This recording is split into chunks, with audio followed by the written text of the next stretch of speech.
les opposants, je répète, je dis haut et fort, dites à les opposants que nous là on est RHDP. On vote à nous. On vote à nous. Ado ou rien.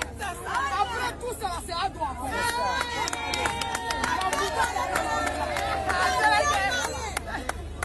Moi, la Madonie, de Burkinabé, je n'ai pas peur de quelqu'un. Je n'ai pas peur de quelqu'un.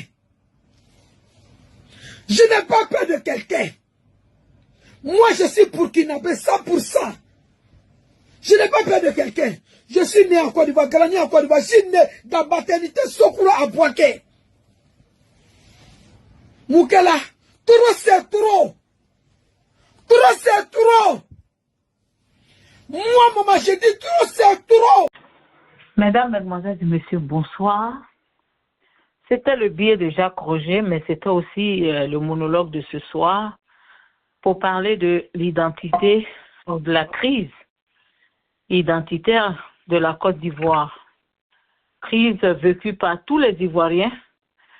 Nous savons aujourd'hui que celui qui symbolise cette grave crise, c'est M. Tidiane Thiam, le président du PDCI-RDA, à qui on a arraché pratiquement tout, qu'on a piégé dans un cercle de mensonges et d'hypocrisie pour le mettre dans une position où aujourd'hui, il ne sait plus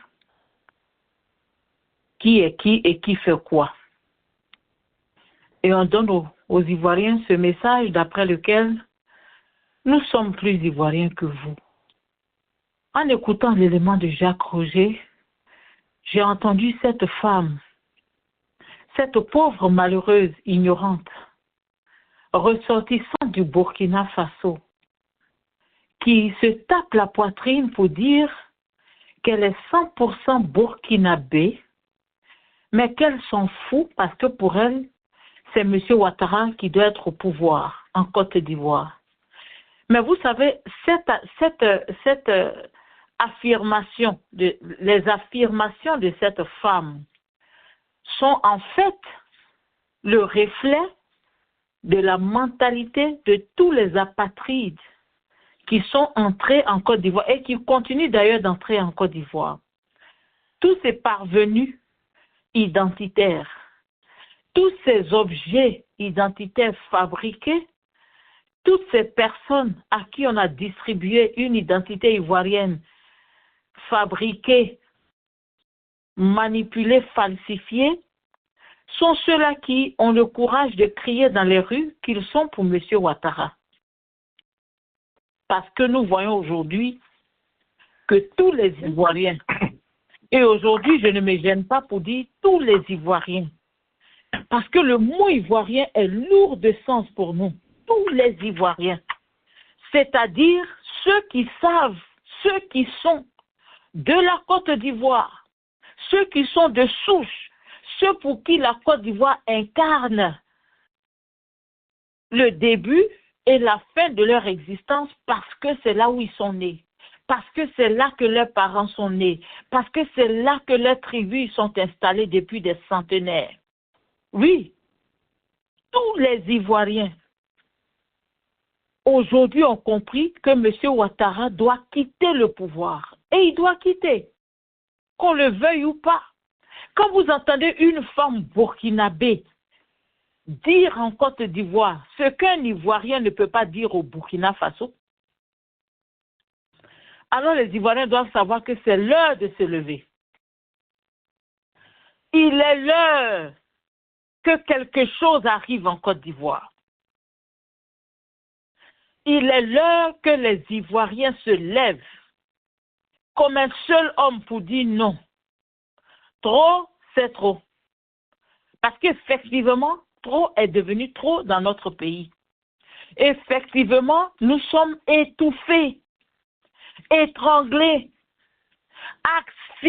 asphyxiés par des gens qui sucent les mamelles de notre mère patrie et qui se retournent pour dévorer les enfants de cette mère patrie. Je me rappelle une fois une dame, une sœur qui avait eu une révélation sur la Côte d'Ivoire et qui avait vu une femme assise en train de couler des larmes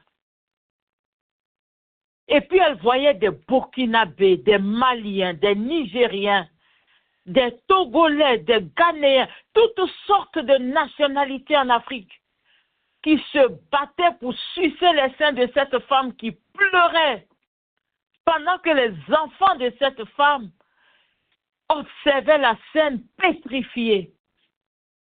Et aujourd'hui, nous vivons cette réalité 10 ans plus tard.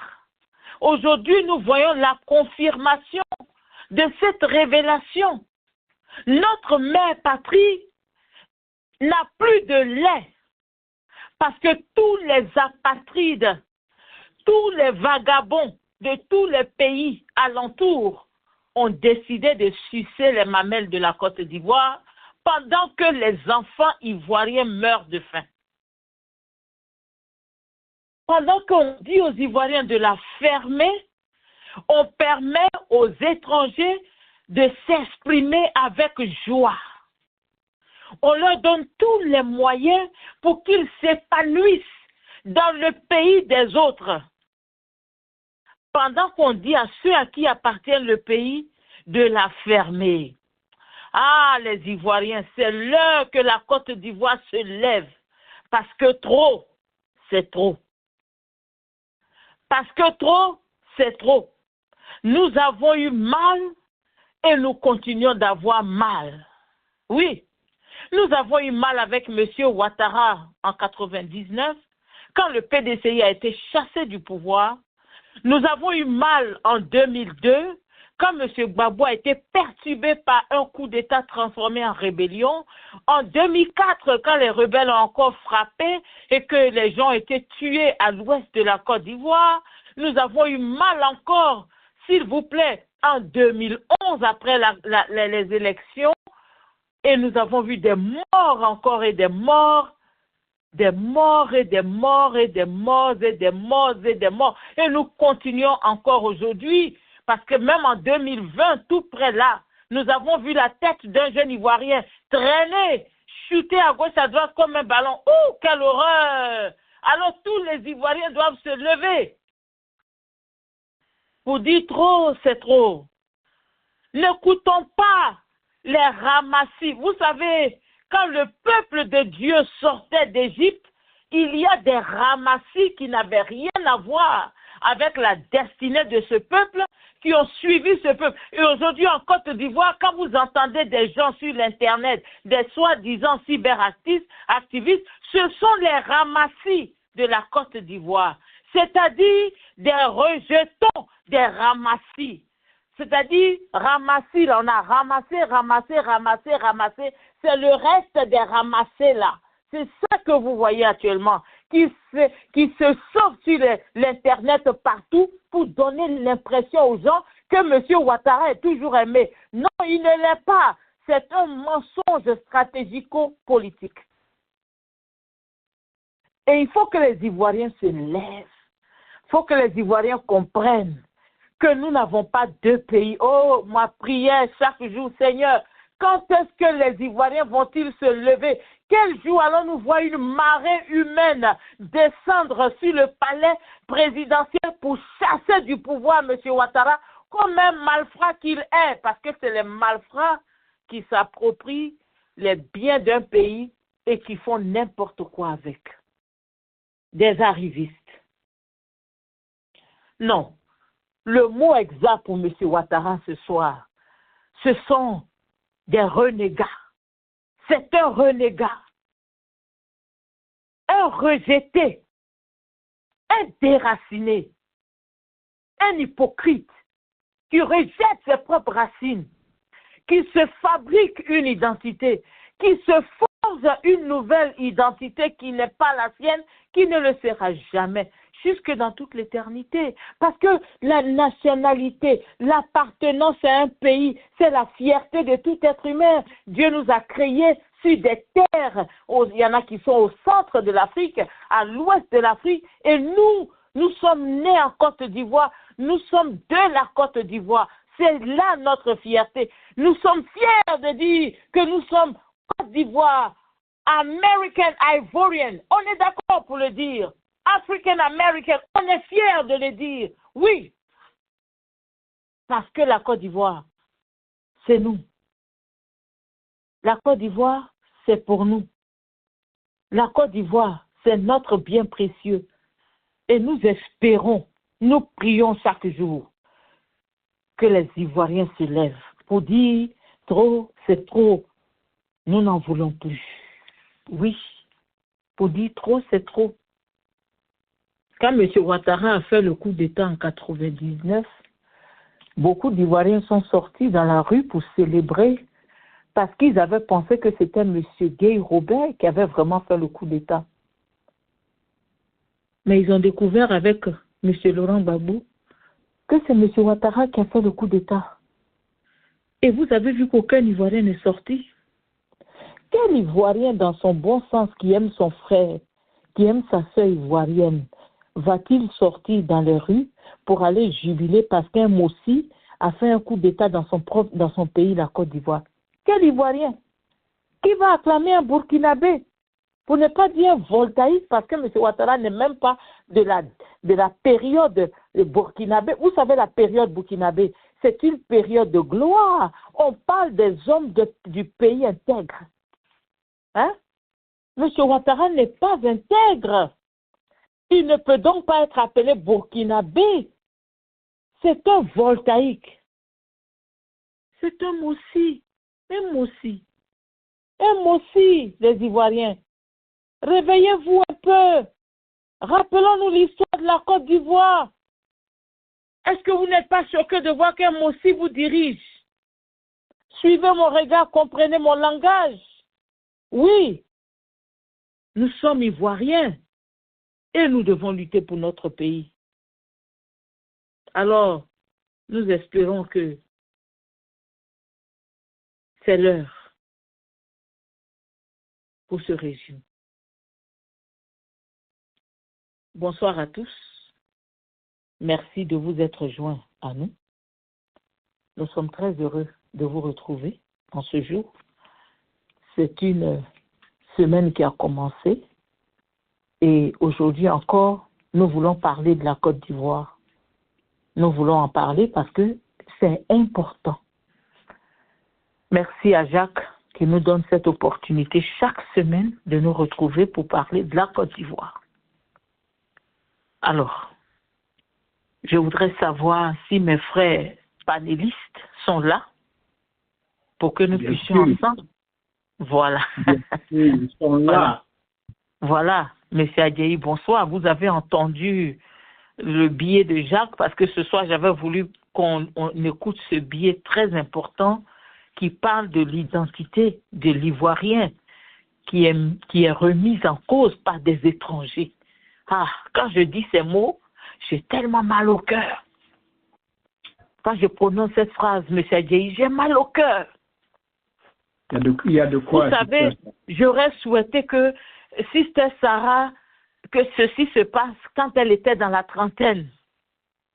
Parce que là, la Côte d'Ivoire, on allait voir cette hargne. Malheureusement, beaucoup d'années sont passées. Et aujourd'hui, on ne peut qu'encourager la jeunesse à prendre le flambeau. Comment vous allez, M. Adjaï? Nous allons très bien par la grâce de Dieu. C'est lui seul qui nous tient et qui nous soutient. Amen. C'est grâce à lui que nous vivons. Amen. Est-ce que Pasteur Aka est là? Oui, bonsoir, c'est Sarah, bonsoir, M. Adjaï. Pasteur Aka, je suis présent. Bon, je serai disponible dans 2 petites minutes, mais je suis à l'écoute. Voilà, D'accord. Merci. Bonsoir, Pasteur. Merci. Est-ce que M. Kwasi Dungan est là? Of course. Of course. Bonsoir, Douganov. Il ne veut pas manquer. Douganovski. Oh, Douganovski, c'est ça? Oui. C'est un russe. Alors, bonsoir, M. Kwasi Dungan. Ben voilà, écoutez, on a tous suivi l'élément. D'abord, le premier point que je voulais souligner, c'est la déclaration de cette femme-là. Je voudrais vraiment savoir qu'est-ce que vous ressentez quand vous entendez une personne qui n'a rien à voir avec l'histoire de la Côte d'Ivoire, qui nous dit clairement qu'elle est burkinabé et qui s'invite, non seulement s'invite dans un débat qui n'est pas de son pays, mais en plus, elle fait un choix. Elle nous impose son choix, qui est M. Alassane Ouattara. Comment vous vous sentez quand vous entendez ce genre de personnes-là faire ce genre de déclaration? Alors, je vais commencer avec M. Adjaye. On peut commencer avec vous? Bien sûr, il n'y a pas de problème. Voilà. Alors, allez-y. En écoutant ces genre de déclarations, j'attribue ça à un fait simple. L'ignorance. Ce n'est pas tout le monde qui fait la politique. La politique est faite pour des gens aguerris, des gens qui savent de quoi ils parlent, des gens qui connaissent l'histoire d'une nation et qui connaissent les fondamentaux de ce que c'est qu'une nation. Malheureusement, les Ivoiriens, sinon cette nation, s'est donné un nom historique qui était la nation d'hospitalité, la notion d'hospitalité, et qui a ouvert ses portes pour que tout le monde rentre en Côte d'Ivoire, y compris les reptiles, les serpents, les cafards, c'est-à-dire tous ceux qui ne devaient pas être en Côte d'Ivoire sont venus en Côte d'Ivoire parce que on s'est donné cette division de peuple hospitalier. Ce qui n'était pas mauvais en son sens. Mais malheureusement, on n'a pas pu gérer la chose et on est maintenant débordé. Et donc, quand quelqu'un vient pour dire que les gens de ce pays-là ne veulent pas que je sois président de ce pays parce que je suis du Nord et musulman, vous voyez, il a planté là les germes de la haine. Et cette haine-là, si on ne fait pas attention, elle peut détruire toute une nation. Parce que les analphabètes, les apatrides, tout le monde va s'en servir et faire de ça un bâton de pèlerin. C'est ce que nous vivons aujourd'hui. Sinon, pour un pays qui a tout donné à tout le monde, ce pays-là mérite mieux. Et la Côte d'Ivoire mérite mieux. Je ne suis pas étonné parce que c'est ça le fruit de l'ignorance. Oui, donc, M. Adjaye, je suis d'accord quand vous parlez d'ignorance, mais ma question la voici. Est-ce que ce n'est même pas une aberration qu'un étranger se mêle des histoires? Parce que cette femme, elle affirme clairement qu'elle est étrangère. Elle n'est pas ivoirienne. Elle dit qu'elle est 100% burkinabé.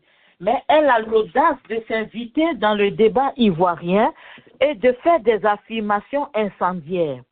Est-ce que c'est de l'ignorance ou bien alors c'est le résultat d'une politique qui a été menée, un lavage de cerveau qui aujourd'hui autorise des gens à dire n'importe quoi au sujet de la Côte d'Ivoire?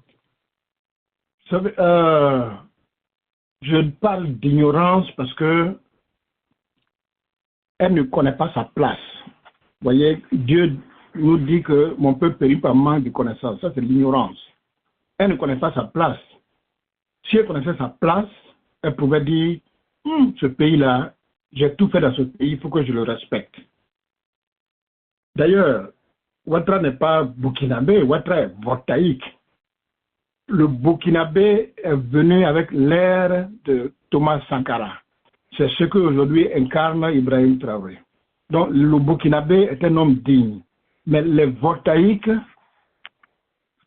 avec l'avènement de Ouattara, est un vendeur d'illusions, un affabulateur, un trompeur, quelqu'un qui n'a jamais respecté sa parole. C'est ça, les caractéristiques de ces gens-là, des voltaïques-là. Et donc, toutes ces femmes qui font cette déclaration-là, bon, elles saisissent l'opportunité que Ouattara leur offre pour dire, battons-nous tuer tous ceux-là qui nous ont reçus pour qu'on prenne leur place. Voilà le danger, Sister Sarah. Donc, j'attribue ça à l'ignorance. Parce que ce qu'elle oublie, c'est qu'ils ne vont jamais réussir à exterminer le peuple ivoirien. Et un jour, le peuple ivoirien va se réveiller. C'est ça le réveil de la pièce. Et demain, c'est les mêmes qui vont crier « Oh, ils sont méchants ». Mais non, on n'a pas été méchants à la base. On a ouvert nos bras, nos parents, nos grands ancêtres ont ouvert les bras. Ils sont gentils, ils sont hospitaliers, ils sont bons, ils vous ont accueilli. Mais aujourd'hui, à cause de l'ignorance et votre ingratitude, vous voulez prendre leur place, mais ça va vous éclabousser. Un jour, vous allez en regretter. Voilà le problème que nous vivons aujourd'hui en Côte d'Ivoire. D'accord. Bon, je peux intervenir. Oui, malheureusement, il n'y a pas un gardien du temple en Côte d'Ivoire. Tu m'énerves cette nuit-là. Tu m'énerves. Alors, allez-y, monsieur. Vas-y. Tu m'énerves. Vas-y. Cette femme n'est pas ignorante. Elle n'est pas inconsciente. Elle est en possession de toutes ses facultés. C'est cette Côte d'Ivoire que Oufoué voulait. C'est cette Côte d'Ivoire que Oufoué voulait. C'est cette Côte d'Ivoire que Oufoué voulait. Je le dis pour troisième fois. C'est cette Côte d'Ivoire que Oufoué voulait. Et c'est cette Côte d'Ivoire que Draman Ouattara voulait et il a réussi. Avec la complicité des barons du PDCI. Tout le malheur que nous vivons, c'est le PDCI qui a créé ça. Il ne savait pas que Draman Ouattara était burkinabé. Quand en 1977, Draman Ouattara se faisait décorer à Yamoussoukro par le gouverneur de la BCAO et le ministre de la Côte d'Ivoire, ministre des affaires, comment ça s'appelle ministre de l'économie. Monsieur Bani? Non, pas Bani, l'autre là. Il s'est fait décorer à Yamoussoukro. En tant que Burkinabé, la photo est là dans tous les photos des matins. Quand Draman Ouattara est devenu Premier ministre, tous les barons du PDCI étaient derrière lui. Ils nous l'ont présenté comme un Ivoirien. C'est cette Côte d'Ivoire qu'il voulait. Et je suis tellement content. Moi, je ne pleure pas pour ce qui arrive à Tiap. Je ne pleure pas pour ça. Il n'y a pas d'ignorance. C'est cette Côte d'Ivoire-là qu'ils voulaient. Et ils l'ont eu. Ils ont gagné cette Côte d'Ivoire-là. Toi, Jay, tu peux aller aux États-Unis ici. Lève-toi. Lève-toi. Et puis fais une déclaration comme cette femme-là. Non, Donald Trump va te rapatrier demain. Ça c'est clair. Est-ce que vous savez qu'il y a des Africains ici, des étrangers ici? L'immigration a pris ciseaux, coupé en deux leur leur green card. Tu n'es plus ivoirien, tu n'es plus. Allez, retourne chez toi dans ton pays. Personne ne t'a appelé pour venir ici. Dans ce pays, aux États-Unis, le melting pot, comme on le dit. Il n'y a pas d'ignorance. C'est ce qu'ils ont voulu pour la Côte d'Ivoire. Qui a mélangé, quand monsieur, c'est pour ça que j'aime beaucoup monsieur Mamadou Koulibaly. Non. Konan Bédié. C'est tout ça là que Konan Bédié était venu pour mettre fin. Qui a créé le problème d'ivoirité en Côte d'Ivoire? C'est Draman Ouattara. Il a envoyé la carte de séjour. Quand M. Konan Bédié a voulu refaire les cartes d'identité. Pour faire les cartes d'identité, c'est quoi? Un an de naissance, votre certificat de nationalité, les photos, et on établit votre carte d'identité nationale. Mais les gens du RD ont dit niet. On veut plus, on ne veut pas ça. Les gens du RD ont dit non. Et les barons du PDCI étaient avec Draman Ouattara pour faire le coup d'État de 99. C'est ça. C'est cette Côte d'Ivoire-là que vous voulez, que c'était PDCI voulait. Quand un dimanche en 1985, monsieur, comment il s'appelle? Mathieu Ekra, a une émission de dimanche. s'assoient sur la télévision ivoirienne pour dire qu'il n'y a pas d'Ivoiriens. Qu'il n'y a pas d'Ivoiriens. Que tous les Ivoiriens sont venus de quelque part. C'est cette Côte d'Ivoire qu'ils voulaient. Levez-vous, allez-y faire une telle déclaration comme ça aux États-Unis ici. Demain, on te rapatrie. Ça, c'est clair. Alors, donc, on doit, maintenant, comment, aujourd'hui, nos leaders ont peur parce qu'on va les traiter d'ivoiritaires. On va les traiter des xénophobes. Ah, mais en Côte d'Ivoire, les étrangers ont gagné. Ils ont gagné la bataille. Ils ont gagné. La Côte d'Ivoire leur appartient. Dramane Ouattara était Premier ministre. Autour de Dramane Ouattara, il y avait 7 personnes. Dans son entourage direct, secrétaire, mais les 7 personnes étaient des personnes étrangères. Les 7 personnes, y compris Sidi Diallo, quoi là, Sidi qui est le Guinéen là, qui a fait tomber. Qui était le directeur du cabinet de Ouattara. Oui, il était directeur du cabinet de Ouattara. Il a été directeur du Crédit Côte d'Ivoire. Il a été directeur d'une autre institution financière. Il a fait tomber 5 institutions financières en Côte d'Ivoire. Ce monsieur Sidi Diallo, comment il s'appelle ce monsieur? Ce Sidi là. Il a fait tomber 5 institutions financières en Côte d'Ivoire. La dernière à tomber, c'est le Crédit Côte d'Ivoire. Et c'est là Dramane l'a pris pour être son directeur de cabinet. Les gens du PDCI étaient où? Les gens du PDCI étaient où? Vous étiez où? C'est aujourd'hui là, ils veulent parler. C'est aujourd'hui là, ils veulent parler. Parce qu'on a. Et ces étrangers. On attend le verdict de demain. Je m'arrête là.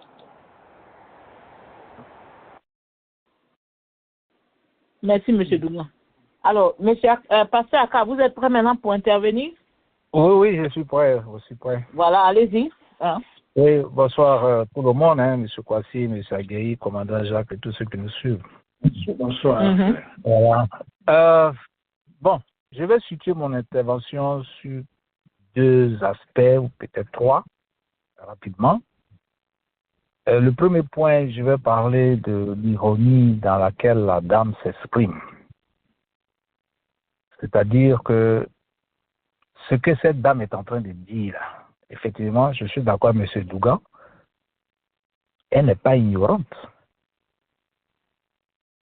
C'est non seulement une insulte, mais elle est en train de nous dire, vous les Ivoiriens là, vous croyez que vous avez un pays? Vous les Ivoiriens là, vous croyez que vous êtes chez vous? Vous les Ivoiriens là, vous êtes gouvernés par qui?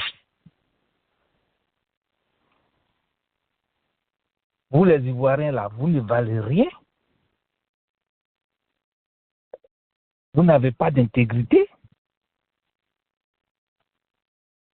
Nous venons pour faire la loi dans notre pays et puis il n'y a rien. Dans votre pays et puis il n'y a rien. Donc, quelque part, elle est en train, dans l'ironie, d'éveiller nos consciences. Pour dire que si nous ne nous levons pas, il ne faut pas en vouloir aux étrangers qui sont là. Donc ça, c'est le premier point. Le deuxième point, il y a une chose qu'il faut que nous comprenions. Parce que la Côte d'Ivoire a près de 30% d'étrangers dans sa population. Que ce soit les Maliens, que ce soit les Sénégalais, que ce soit les Burkinabés, que ce soit les Nigériens, que ce soit les Togolais, que ce soit les Béninois, que ce soit les Libériens, les Congolais, ils ne sont plus en Côte d'Ivoire. Mais vous pensez que ces pays-là, ils ont intérêt à voir la Côte d'Ivoire se stabiliser en politique? Vous pensez que ce peuple-là qui vit en Côte d'Ivoire, toutes ces nationalités que j'ai citées là, ils sont à l'aise lorsque le pays est dans le désordre. Parce qu'aujourd'hui, toutes les entreprises, toutes les activités sont gérées par les étrangers. Puisqu'on est gouverné par la majorité d'étrangers. Donc ça les arrange. Parce que si demain, c'est un patriote qui prend le pouvoir, vous pensez que le Burkina peut recevoir ses ressortissants qui sont près de 6 500 000? Ils vont aller au Burkina, ils vont dormir où?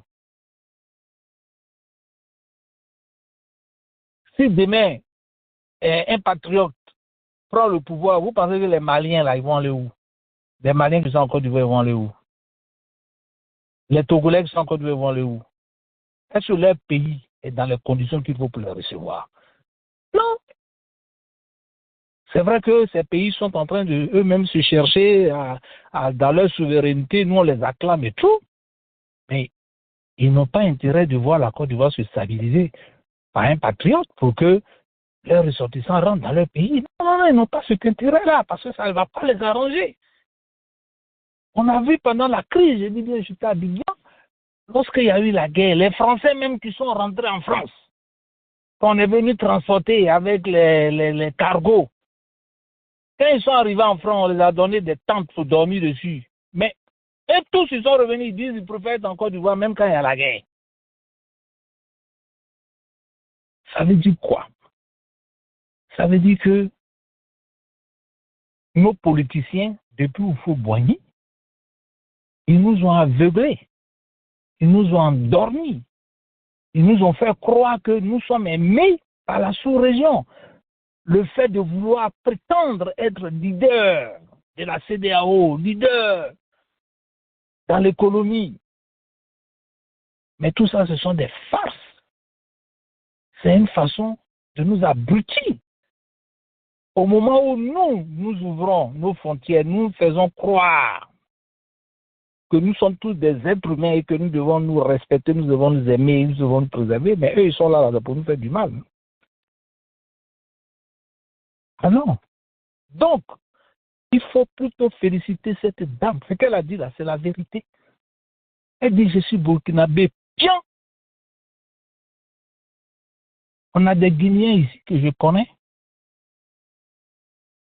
Une fois, il y a un couple guinéen, ils m'ont appelé pour demander le numéro de l'ambassade parce qu'ils veulent aller refaire leur passeport. J'ai dit, mais quel passeport? Ils disent, mais vous êtes des Guinéens. Ils disent, alors, vous croyez quoi? Nous, on est venu, on voyait le passeport ivoirien. Je me rappelle en 2009, quand les campagnes avaient commencé à l'époque de RDA et tout ça, qu'est-ce qui s'est passé? Le RDA a envoyé des représentants ici pour prendre le jugement de beaucoup de coiffeurs, même les gens qui sont, ce que vous devez comprendre, c'est que beaucoup de personnes qui sont décédées, on prend le jugement et puis on donne à des étrangers. On donne à des étrangers pour porter leur nom. C'est pour cela que l'administration est bafouée. Nous avons besoin de faire un audit général. Des morts, aujourd'hui, leur certificat de naissance, on donne ça à des étrangers. Nous avons des parents qui ont travaillé dans le DDR au temps de la crise, qui sont des juristes, qui ont été obligés de naturaliser des Maliens, des Burkinabés, des Guinéens, des Togolais, qui étaient des rebelles, pour faire d'eux des Ivoiriens. De tout ça, il faut accuser les politiciens, mais il faut aussi accuser la naïveté du peuple, parce que nous, on a été abrutis par nos politiciens. C'est la raison pour laquelle, parfois, quand je parle du PPACI, je parle du président Laurent Gbagbo, les gens pensent que je suis contre eux. Je dis non. Je ne suis pas au fouet à créer le problème. Mais toi, Gbagbo, qui est un historien, tu as combattu au fouet, qui est un politicien, qui est un professeur, qui est un patriote. Qu'est-ce que tu as fait? Qu'est-ce que tu as fait? Tu es venu jouer avec le pouvoir. Et tu nous enfonces aujourd'hui avec quelqu'un qui nous dirige, dont toi tu connaissais son histoire. Alors moi je dis toujours, il faut t'arranger, de toute façon que tu as vendu le pays, il faut t'arranger à nous remettre notre pays. Que ce soit Soro Guillaume, que ce soit Gbagbo, que ce soit Bédié. tous ces leaders politiques qui ont composé avec le RDA ou bien RHDP là, ils sont tous coupables. PDCIO, FPIO, PPACIO, et tous, ils sont dans le même plateau, ils ont tous mangé le poison. Ils ne peuvent rien faire. C'est pour cela qu'à chaque fois, j'ai dit, Dieu, donne-nous une nouvelle équipe, c'est-à-dire qu'il faut avoir toutes personnes qui n'ont rien à voir avec ces partis politiques, parce que ces partis politiques-là, ils ne font que penser à leur vente. Donc, pour conclure, cette dame,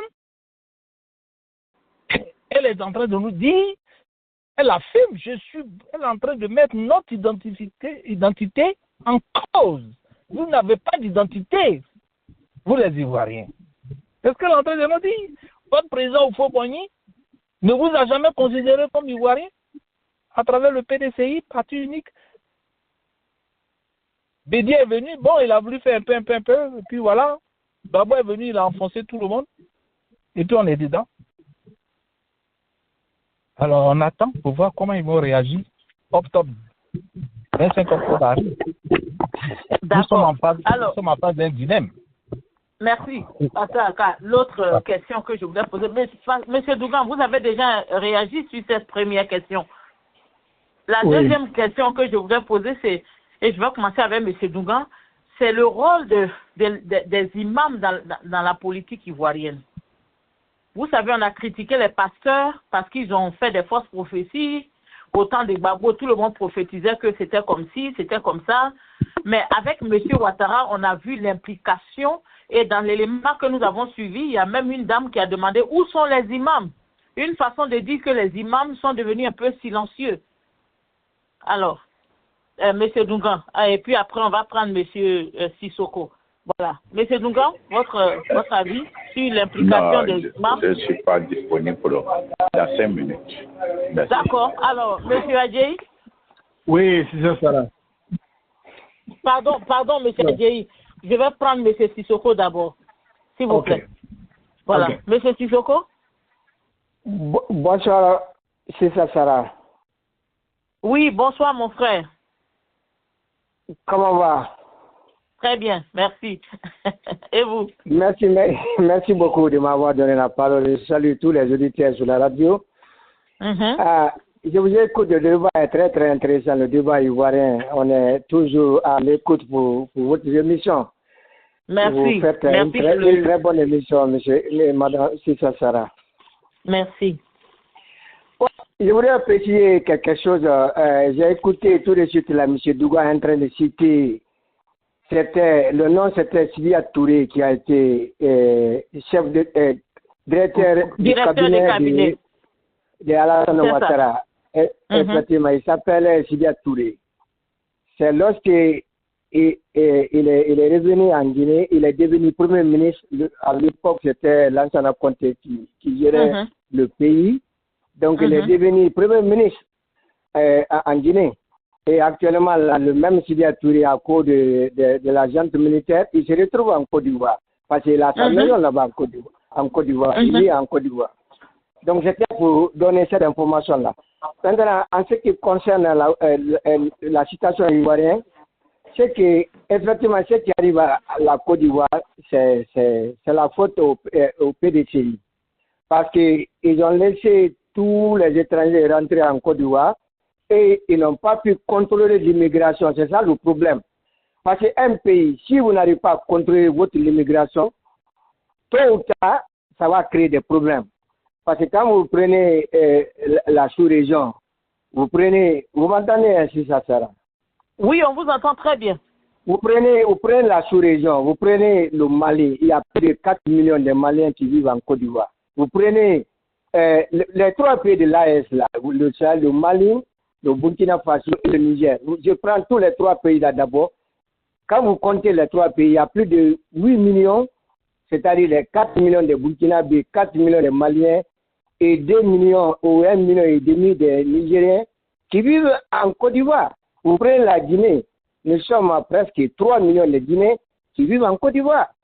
Donc, et les autres Nigériens et Togolais et autres. Donc, tout ça là, quand un pays où l'immigration va jusqu'à 30% de la population, ça devient un danger, M. Sissoko. Non, mais M. Sissoko, si on veut bien compter ce que vous comptez là, on n'est pas à 30%. On est peut-être à 50, presque 50% de la population ivoirienne qui est étrangère. Effectivement, c'est une réalité aujourd'hui en Côte d'Ivoire. C'est une réalité. Donc, il faut contrôler l'immigration. Mais tant que les Ivoiriens n'arrivent pas à contrôler cela, ça va toujours créer des problèmes. Parce que chaque fois, il y a des élections qui vont venir. Vous voyez, c'est ce qu'on a vu aux États-Unis ici, lors de la campagne de Donald Trump. Il a battu sa campagne sur l'immigration et l'économie. C'est ça qui a permis Donald Trump de les démocrates. Vous voyez, il est tape sur l'immigration. C'est ça que le Côte d'Ivoire a raté. Depuis le départ, les Ivoiriens devraient contrôler l'immigration. Mais ils ont raté ça. Mais ça devient... Parlant de l'immigration, n'oubliez pas qu'il y a aussi une pratique qui est faite par presque tous les partis politiques, surtout le PDCI qui a commencé cela en Côte d'Ivoire, enrôler les étrangers pour voter. Le président Fouet-Boigny, à son époque, avait fait la même chose. Il a distribué les papiers aux gens pour qu'ils le votent. Au temps de M. Bédier, ça n'a pas changé. Et Ouattara fait même pire aujourd'hui. Donc, il y a toutes ces pratiques-là qu'on a perpétrées en Côte d'Ivoire et qu'on a perpétuées et qui font que le nombre des étrangers augmente très rapidement parce que, de façon volontaire, on ne veut pas rendre l'immigration assez stricte parce que ça n'arrange pas le parti au pouvoir. Effectivement, c'est ça. Et chaque fois qu'il y a un parti au pouvoir qui vient au pouvoir, il utilise l'immigration pour se maintenir au pouvoir. C'est ça qui est en train d'arriver avec FDR. Ils ont bien compris cela. C'est pourquoi ils ne veulent pas qu'ils laissent le pouvoir. Donc, ils vont utiliser les étrangers et pour se maintenir au pouvoir. Parce que quand vous regardez, c'est pourquoi ils refusent d'auditer la liste électorale. Vous avez, l'opposition a demandé de faire une audit sur la liste électorale. Et le président, j'ai écouté le président du CENI, là, comment il s'appelle. Il dit que, effectivement, la loi, chaque année, voilà, effectivement, chaque année, selon l'article 6 du code électoral, chaque année, on doit réviser la liste électorale. Mais lui dit, si on passe à ce méthode-là, que ça va, ils vont pas finir tous les dépouillements, les trucs, la liste provisoire, ils vont pas afficher cela. Il dit que après les élections, on va réviser la liste électorale. Non, la loi dit il faut réviser la liste électorale avant les élections. Mais pourquoi ils refusent de faire cela? Donc tout ça là, tout est préparé pour maintenir Alassane Ouattara au pouvoir pendant très longtemps.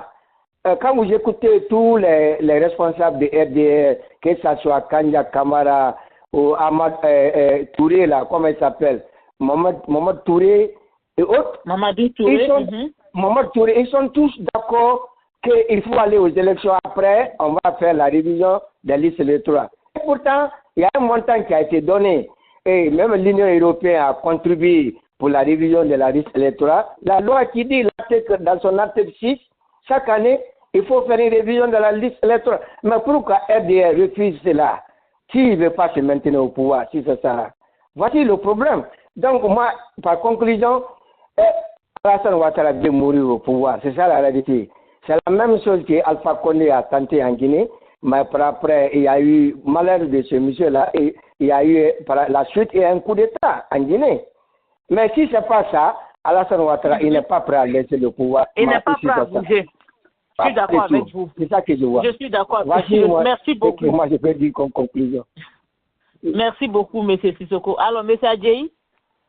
Alors, M. Sissoko, pardon. Vous n'avez pas... je voudrais que vous interveniez rapidement sur le volet des mosquées. L'implication des imams. Il y a cette dame-là qui a lancé l'appel pour demander où se trouvent les imams.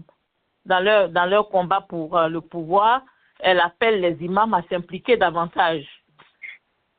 Mais si ça sera, mais les imams là, ils ne seront pas écoutés par ces politiciens parce que le plus souvent, même les imams là, ils sont corrompus.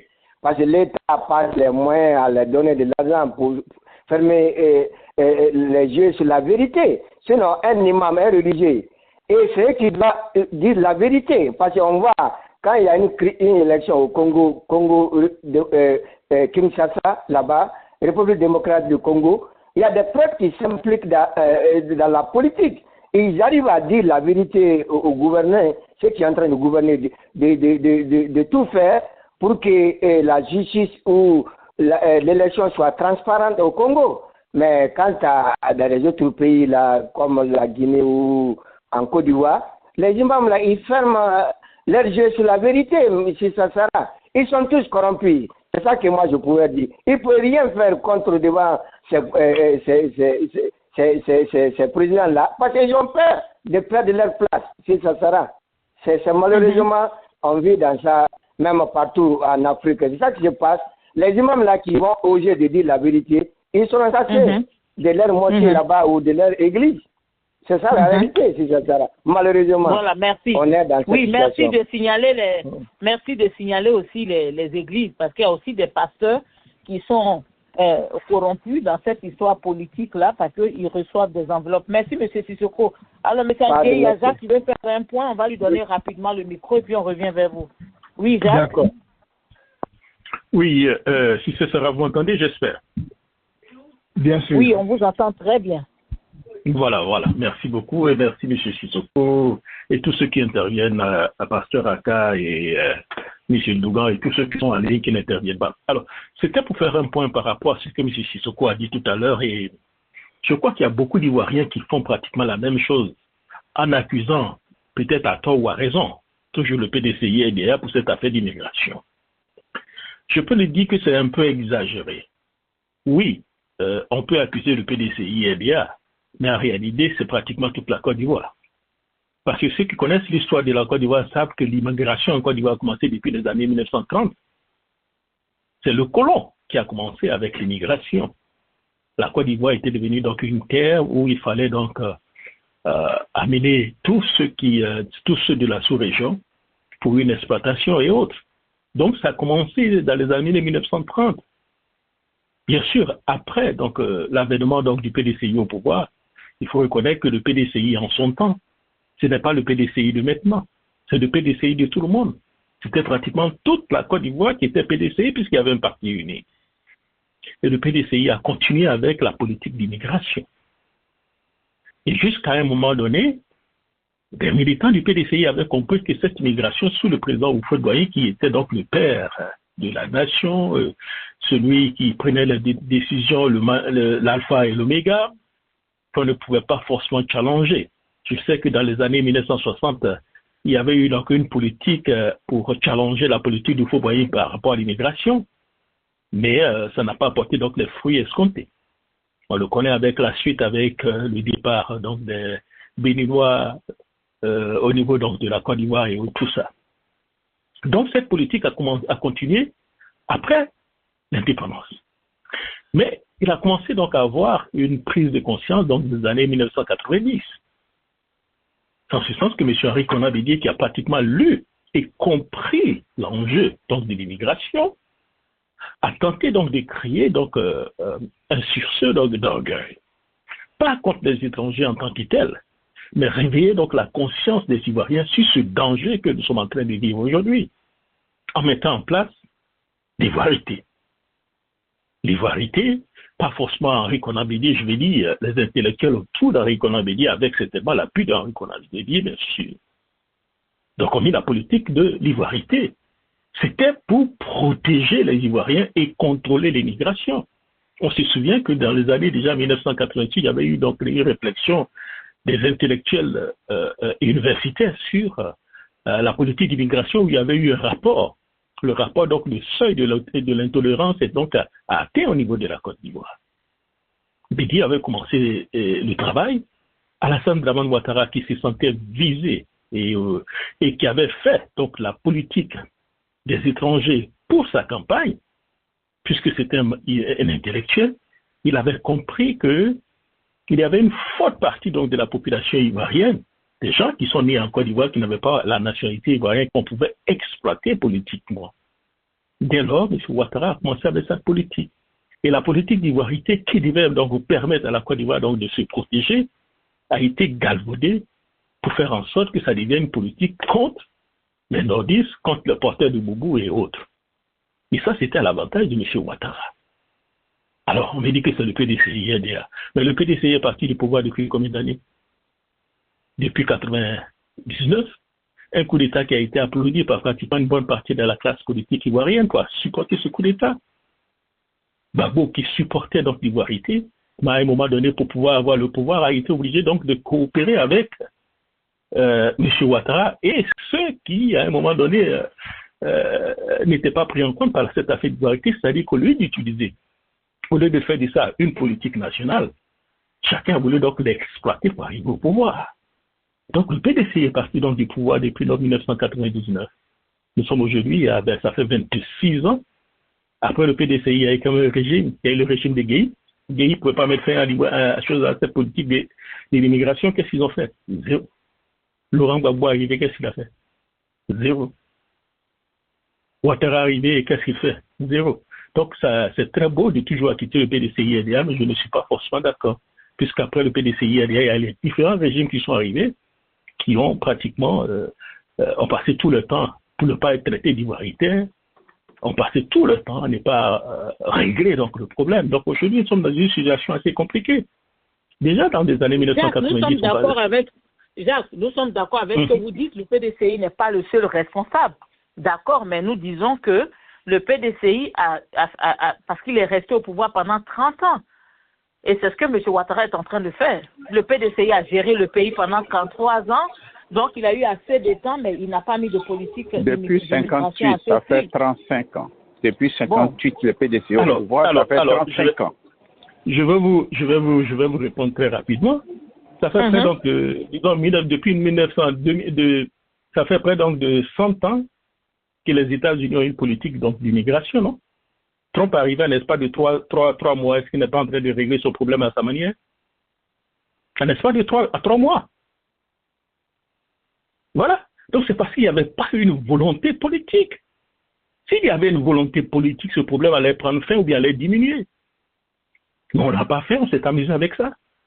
Donc, on ne peut pas toujours passer tout son temps à accuser quelqu'un après 26 ans donc, de pouvoir. Mais non! Quand vous arrivez au pouvoir, après 10 ans, vous avez un programme. Il y a la majeure partie donc, de ces partis politiques dans leur programme avec le problème donc, de l'immigration. Ils ont fait quoi? Alors donc, je ne suis pas forcément d'accord pour cette politique d'accuser toujours le PDCI-RDA, puisqu'il y a certains qui sont arrivés au pouvoir qui jusqu'à présent, pour ne pas me répéter, n'ont pratiquement rien fait. Et je répète, après près de 100 ans, Trump a mis 3 mois pour poser les bases pour régler ces problèmes d'immigration que les gens ne voulaient pas toucher. Les démocrates ne voulaient pas toucher parce que pour eux, c'était une vache à lait pour pouvoir arriver au pouvoir, pour pouvoir toujours accuser donc, les républicains donc, d'être des xénophobes et autres. Chacun jouait avec ça parce que ça les arrangeait. Mais Trump est en train de poser les bases en l'espace de 3 mois, si ce sera. 3 mois. Donc les gens qui ont depuis 26 ans, donc si les gens n'ont pas pu régler, il ne faudrait pas forcément dire tout juste le PDCI. Je comprends qu'il y avait une part des responsabilités. Voilà, c'est le point que je voulais mettre, c'est ça. Voilà. Oui, merci, c'est Sarah, je rebondis sur ce que le frère Jacques-Roger vient de dire. Oui, rapidement, parce qu'il faut qu'on permette à M. Adjei de dire oui, vous voyez, on ne peut pas comparer la situation ivoirienne aux États-Unis. Biden a fait rentrer 21 millions d'étrangers pendant 4 ans. M. Donald Trump a mis fin à ça. Mais les étrangers qui sont aux États-Unis ne peuvent pas se lever contre le gouvernement américain. En Côte d'Ivoire, ce que vous avez dit est juste. Dans les années 1930, lorsque la Côte d'Ivoire est rentrée, les colons faisaient la plantation, étaient à la tête des grandes plantations, ils avaient besoin de main-d'œuvre. Ils sont allés prendre les étrangers, les Burkinabés spécialement, pour venir travailler dans leurs plantations de bananes, poyo, comme on le dit, de café, de cacao, quand on introduisait le cacao en Côte d'Ivoire. On est entièrement d'accord. On ne parlait pas de la Côte d'Ivoire.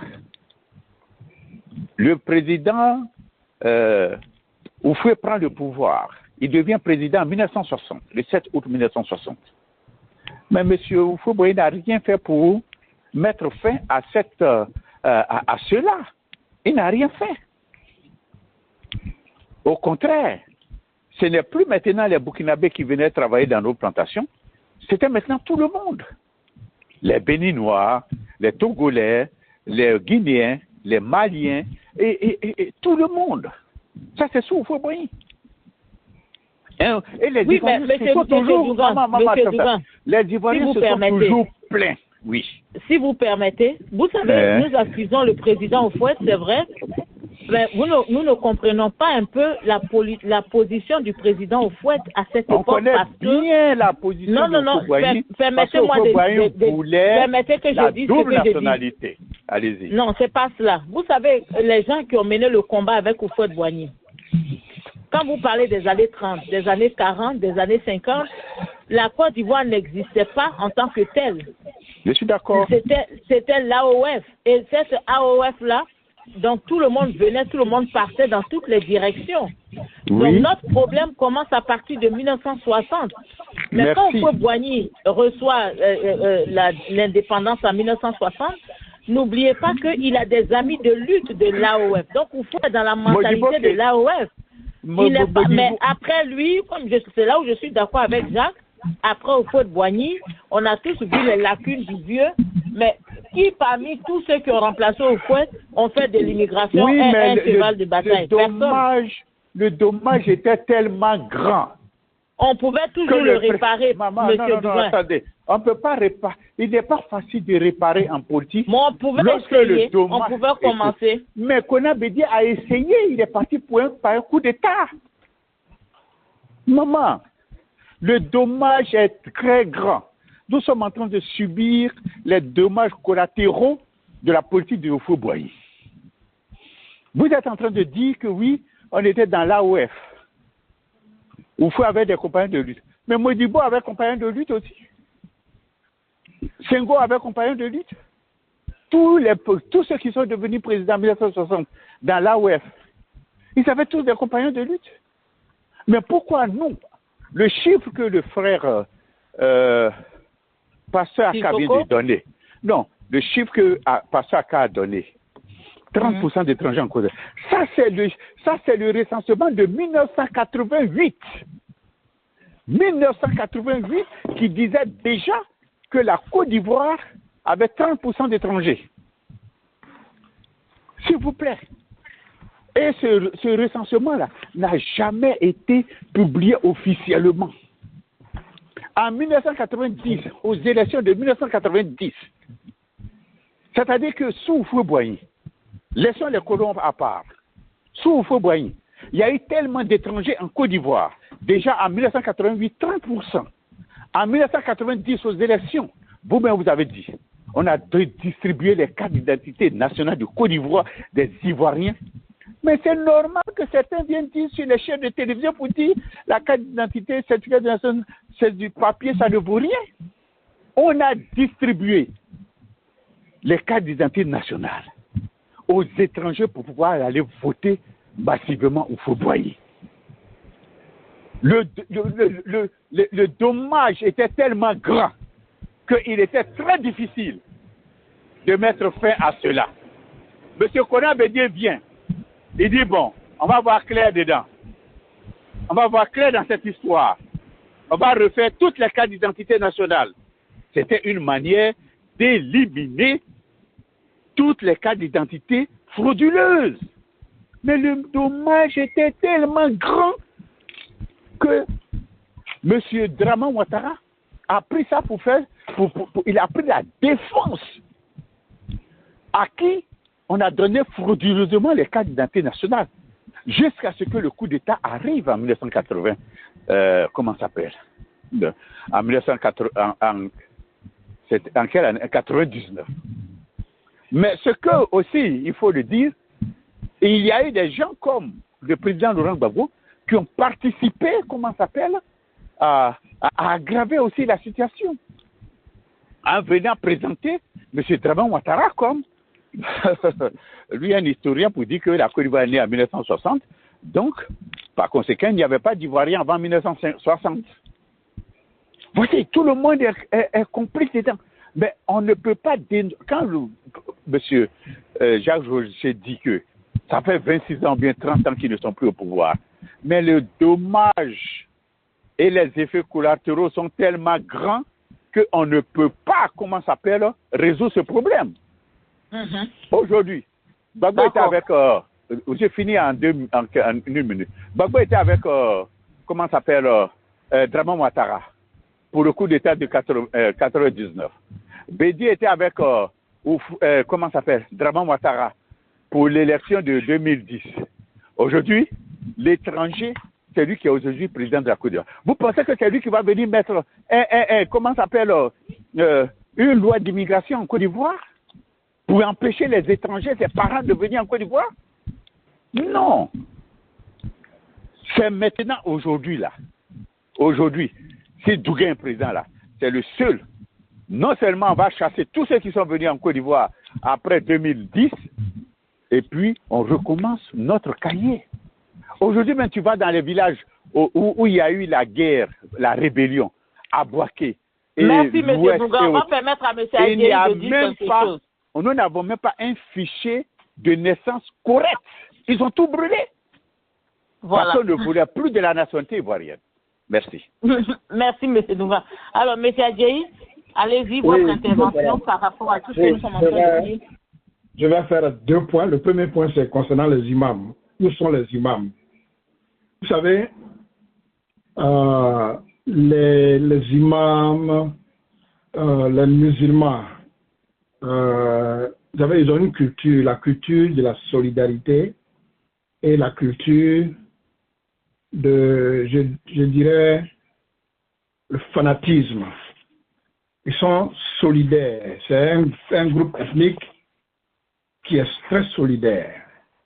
Ils ne vont jamais se désolidariser d'un des leurs, quel que soit le problème. Parce qu'ils sont reconnus pour leur fanatisme, leur attachement à l'ethnicité et à leur religion. Donc, ils ne vont jamais se désolidariser. Cependant, parmi eux, il y a quelques-uns qui se révoltent pour dire que ce que Draman fait, ce n'est pas bien. Sinon, le groupe musulman, c'est un groupe ethnique, culturellement solidaire à leur groupe ethnique. Ils ne vont jamais se solidariser. C'est pas facile pour eux. Donc, plus ou moins, quel que soit l'attachement qu'ils vont avoir. Oui, mais on parle plutôt de l'implication.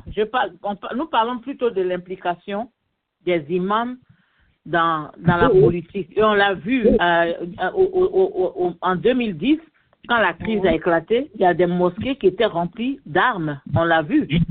C'est ça la solidarité. C'est ça voilà, la solidarité.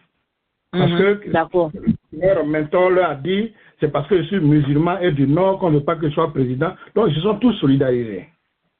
Et la religion musulmane est reconnue pour ça, pour leur attachement à leur groupe ethnique ou à leur culture. Ça, c'est le premier point que je voulais faire. Cependant, il y a quelques-uns parmi eux qui se révoltent parce que quand ils voient tout ce que la Côte d'Ivoire a fait pour toute la sous-région, ils se disent, mais non, le pays là mérite mieux. Donc, de temps en temps, vous allez voir de manière sporadique certains qui se rebellent et ceux-là, on les met en prison. C'est le premier point que je voulais faire. Le deuxième point sur l'immigration, vous voyez, à un certain moment donné, Houphouët-Boigny a été combattu par les colons français. Quand ils ont vu que Houphouët-Boigny avait un penchant vers la Russie, ils l'ont menacé. Et ces gens-là, ces colons-là, ils font des projections sur 100 ans. Parce qu'ils savaient que l'Afrique, et particulièrement la Côte d'Ivoire, était un point tournant dans leur hégémonie sur toute l'Afrique. Donc, ils avaient fait ce projet-là pour vassaliser, disons, qu'on appelle ça, l'ivoirité. Ils ont poussé Houphouët-Boigny à faire venir des étrangers de partout. Vous comprenez un peu cette chose-là.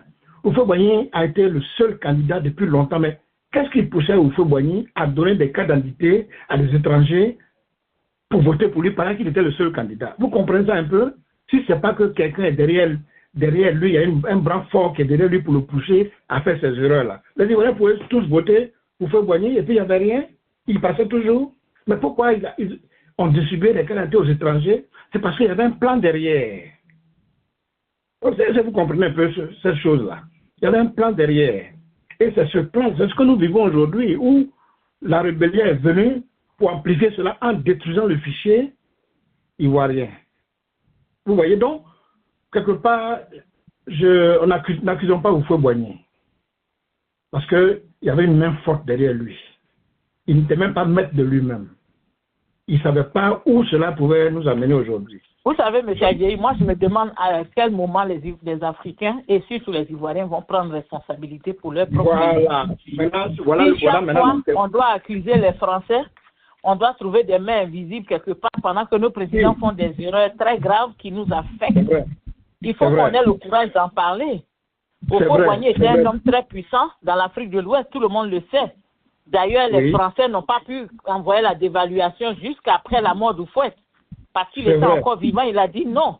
Donc, je ne vois pas un Houphouët manipulé qui va aller donner des papiers. D'ailleurs, quand Houphouët donnait les papiers aux étrangers, c'était quand Gbagbo était venu. Ce n'était pas au temps du parti. Non. Bon. Bien avant ça, il distribuait les cartes d'identité pour que les gens votent pour lui pour qu'il y ait 200%. Bon. Puis il y a ce candidat. Qu'est-ce qui te pousse à faire ça? Il y avait une main forte derrière lui. Bref, qu'est-ce que ceux qui arrivent maintenant, là, les historiens, les intellectuels, qu'est-ce qu'ils font maintenant? C'est ça le grand problème. Il n'y a personne qui va faire un projet réel concernant l'immigration. Et c'est ce que nous cherchons. Il faut que nous réglions ce problème-là. Il a débordé. La goutte doit déjà déborder. C'est déjà le cafouillage, parce qu'on voit tout ce qui se passe aujourd'hui. Comment est-ce qu'on va arriver à le faire? Il faut qu'on demande la sagesse de Dieu. C'est le seul. Voilà. D'accord. Merci. C'est en 1980. Pasteur 30 secondes. En 1980, lorsque Houphouët-Boigny a décrété qu'après le Congrès, les élections démocratiques en 1980 qu'on a appelé la perestroïka, c'est à partir de là que les maires ont commencé à distribuer, puisque les maires établissaient des papiers administratifs, ils ont commencé à donner la nationalité, c'est-à-dire des papiers ivoiriens aux étrangers qui habitaient dans leur quartier, et tout ça a commencé à Abidjan. C'est là que ça a commencé et ça a été amplifié en 1990. Merci. Merci. Pasteur oui. Bon, pour ce qui est des imams, vous savez, aujourd'hui, avec la répression utilise le pouvoir en place, parce que ce soit les chrétiens, que ce soit les musulmans, il y a une peur totale qui s'est installée dans leur mémoire, mais qui progressivement est en train de sortir doucement. Et deuxièmement aussi, il faut dire que la corruption a fait que la plupart de nos leaders, même des responsables de la société civile, ont plutôt pensé à leur vente que de penser à la nation ivoirienne. Mais lorsque nous citions la responsabilité du PDCI, c'est vrai que le PDCI était le parti unique, mais c'est parce que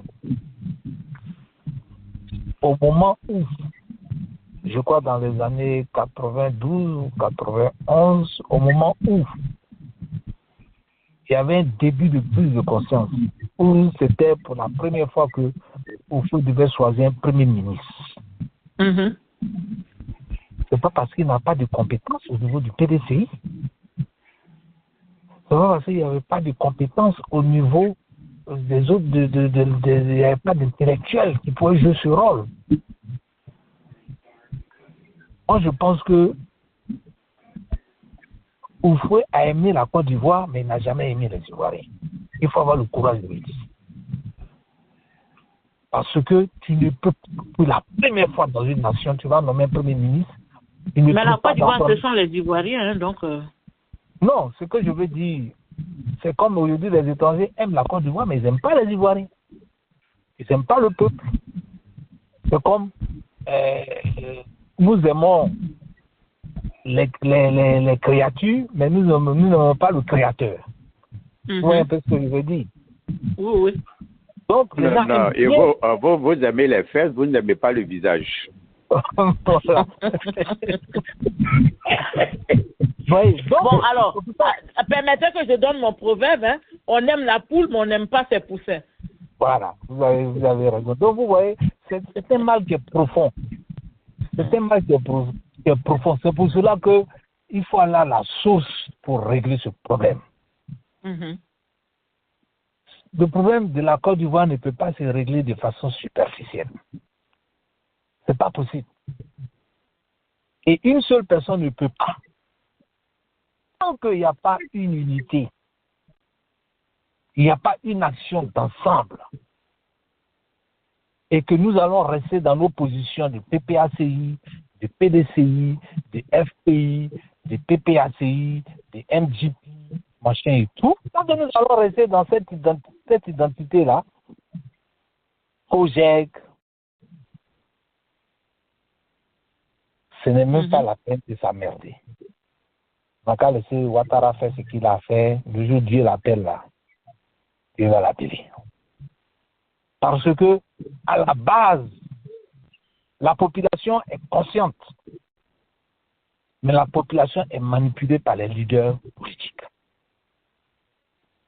Et ça, c'est important. La population souffre. Mais la population est bloquée par nos leaders politiques. Parce que c'est eux qui ont la parole. Regardez les actes qui sont posés. Regardez les justices qui sont faites. Qu'est-ce que nos leaders politiques font? Qu'est-ce qu'ils disent?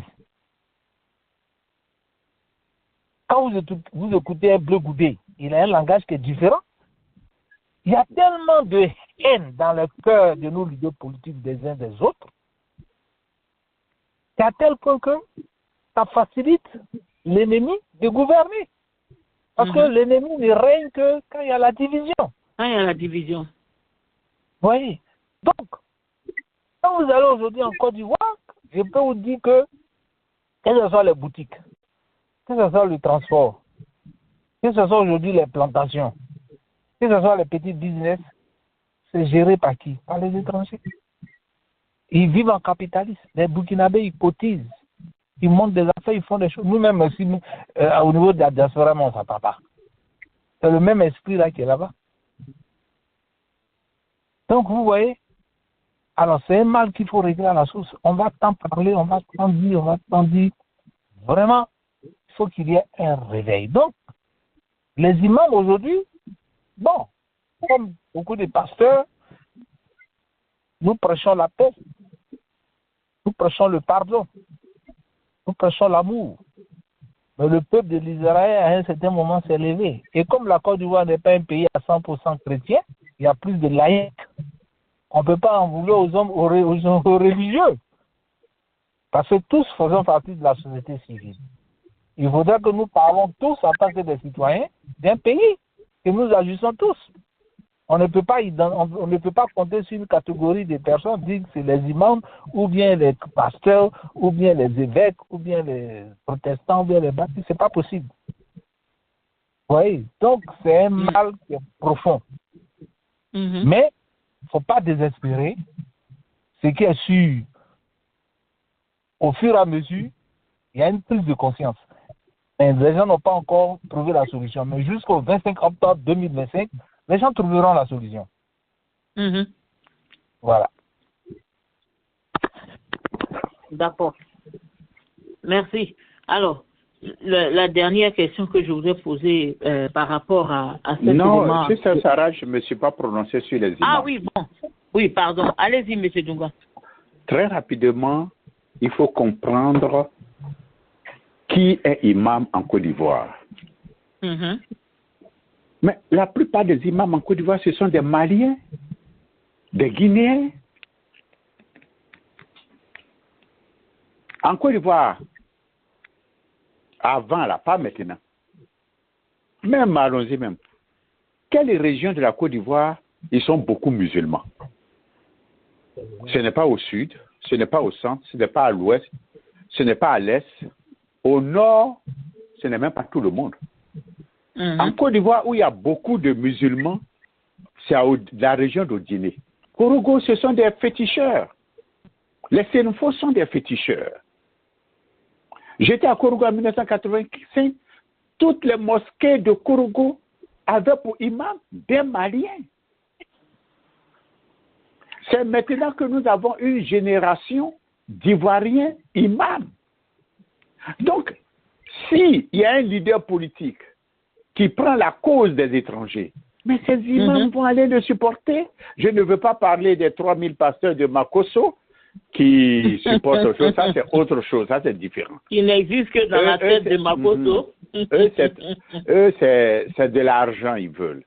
Mais les imams, là, ils défendent. Et écoutez très bien. Lorsque M. Ahmed Bakayoko est décédé à son enterrement, à sa veillée, l'imam, yes, good. L'imam de la mosquée, l'imam qui présidait la veillée funéraire de M. Ahmed Bakayoko, il a été clair. Il dit oui, il y a des rumeurs qui circulent que c'est Draman Ouattara qui a tué.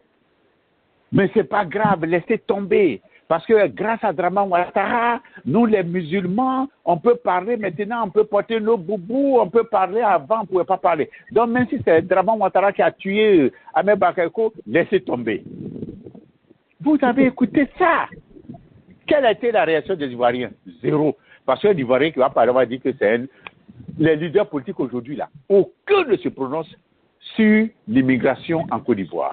Parce qu'ils ont peur qu'on les traite de xénophobes, d'ivoirité. L'ivoirité arrive, l'ivoirité retourne. Mais celui qui a créé l'ivoirité, c'est Draman Ouattara, et c'est aujourd'hui cette ivoirité-là qu'on fait contre M. Tidjam Thiam. Deuxièmement, l'an passé, le président du COSIM, l'actuel président de comment ça s'appelle, des musulmans de Côte d'Ivoire, des imams, comment il s'appelle, non, c'est pas Bouakari est mort. Celui-là, il était à Odiéné. Il a dit qu'il faut supporter Draman Ouattara. Oui, on critique Draman Ouattara ici, il n'a pas bien fait, ici, il n'a pas. Est-ce qu'un arbre peut donner tous des bons fruits? On doit supporter Draman Ouattara. C'est ce que l'imam a dit. Mais ils savent, ils défendent leur cause et ils défendent les causes de leurs frères musulmans qu'on considère étrangers. Allez-y, s'il vous plaît. Oui, je veux faire juste une précision en une seconde, si c'est Sarah. Allez-y, pasteur. Allez-y, pasteur. Oui, ce que je voulais dire, c'est que effectivement, dans le même ordre que M. Dougan, vous voyez, pendant la crise, au niveau des églises, en Côte d'Ivoire, tous ceux qui dirigeaient les églises, c'était des étrangers. Libériens, Ghanéens, Burkinabés, Togolais, Nigériens et tout. Mais qu'est-ce qui s'est passé? Quand la crise a éclaté, tous ces leaders-là, ils ont pris leur famille, leurs enfants, ils sont rentrés dans leur pays. Et c'est les mêmes là, après quand la crise est passée, c'est les mêmes là aujourd'hui qui viennent, qui sont en train de faire les prophéties, qui sont déguisés comme s'ils sont ivoiriens, qui sont en train de faire des prophéties, des révélations, et puis nos frères sont en train de courir derrière eux. Vous voyez? C'est normal. Parce que les Ivoiriens même ne s'aiment pas entre eux-mêmes. Tant que nous n'allons pas nous aimer nous-mêmes, entre nous-mêmes là, il ne faut pas en vouloir aux autres. C'est parce que nous nous détestons entre nous que ces étrangers-là, qui sont considérés comme nos frères, gagnent du terrain. Apprenons d'abord à nous aimer. Apprenons d'abord à considérer celui de l'Ouest, celui de l'Est, celui du Nord, celui du Sud, celui de l'Est, celui du Centre, comme une nation, un peuple. Et à partir de là,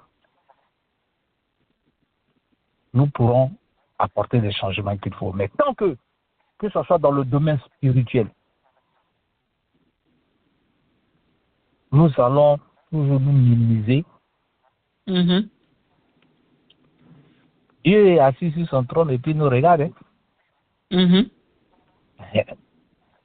nous regarde parce que le temps de Dieu là, c'est pas notre temps. Mais quand le peuple prend conscience de se repentir et à aller dans l'action, Dieu va aussi en action. Mais tant que le peuple ne se répand pas, ne prend pas conscience, Dieu est assis sur son trône, il a son temps et puis il agit.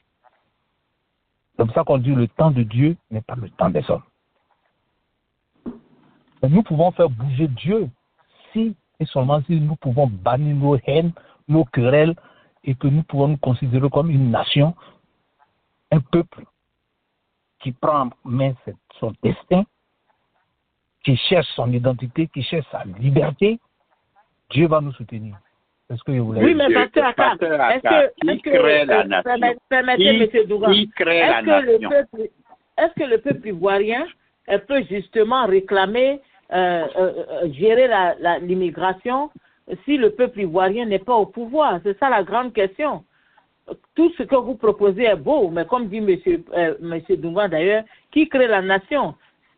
Et puis, comment un peuple réussit-il à récupérer son immigration? Les Ivoiriens étaient au pouvoir, ils n'ont pas pu régler, ils n'ont même pas eu la volonté de régler. Parce qu'ils avaient peur qu'on les accuse, parce que Ouattara avait déjà lancé la bombe de la crise ivoiritaire. Et ils se sont laissés intimider. Alors aujourd'hui, comment est-ce que le peuple réussit à récupérer ce qui est à lui dans ces conditions pareilles? Oui, ce que vous dites, je vais vous donner des exemples concrets. J'étais en Côte d'Ivoire, invité à une convention, et je devais faire une conférence, je devais faire un séminaire, c'est-à-dire intervenir, et on m'a demandé de choisir un terme. Et le thème que j'ai proposé la responsabilité de l'Église dans une nation en crise. Qu'est-ce que les chrétiens doivent faire? Et c'est ce que je voulais développer. Mais quand je suis arrivé en Côte d'Ivoire, beaucoup de leaders, d'anciens leaders, auxquels je ne vais pas citer les noms, les gens m'ont approché. Vous savez ce qu'ils m'ont dit? Ils m'ont dit, ton thème là, il ne faut pas développer ça ici. Je dis bien, c'est pas je suis concerné. Je dis, mais pourquoi? On dit non. Ça là, le pays là, actuellement là, on n'a pas besoin de ce genre de thème. Si tu veux parler de comment régler la crise dans une église avec les fidèles, il faut parler de ça. Donc vous voyez, c'est dire que la peur, la méfiance a fait que par moment, malgré les bonnes initiatives, il y a toujours des gens qui sont là, non seulement pour vous dénigrer, mais pour vous décourager. C'est pour ça que je parle d'unité, c'est pour ça que je parle d'ensemble. Parce que vous pouvez avoir 10 personnes, 15 personnes qui peuvent se lever, surtout quand on voit dans les marches, dans les revendications. Mais il n'y a pas de suivi, le peuple ne suit pas. Un parti politique se lève aujourd'hui pour marcher, les autres sont assis chez eux dans les salons pour applaudir. On arrête leurs dirigeants, on arrête les gens, ils sont en prison. Jusqu'à les prisons, mais il n'y a plus de place. Un autre parti se lève aujourd'hui pour marcher, et puis on est là. Avant-hier, c'était le PPACI, FPI, aujourd'hui c'est le PDCI. Mais